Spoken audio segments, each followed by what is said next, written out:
এই হচ্ছে আমাদের দেশের পরিস্থিতি। এই জায়গায় আমরা লক্ষ্য করছি, যে কথাটা বলে আমি আমার আলোচনা শেষ করতে চাই, এই কাশ্মীরের ঘটনা আজকে আমাদের হৃদয়কে নাড়া দিয়ে যায়।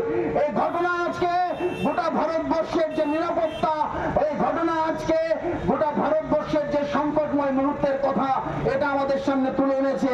আর এটাকে কেন্দ্র করে জনগণের দৃষ্টি ঘোরানোর জন্য এই যে অবস্থা, এই অবস্থাকে তারা আড়াল করার জন্য আজকে একটা নির্দিষ্ট ভাবে সম্প্রদায় থেকে জাতি একটা বিদ্বেষমূলক নীতি, একটা বিদ্বেষমূলক উস্কানি তারা দিচ্ছে।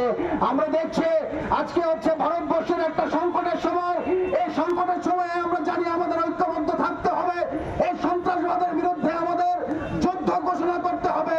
সন্ত্রাসবাদ নিবাদ যাক, সন্ত্রাসবাদকে বামপন্থীরা কোনোদিন সমর্থন করেনি। এই সন্ত্রাসবাদের বিরুদ্ধে যখন গোটা দেশ একজোট, তখন আমরা দেখছি এই সংবিধান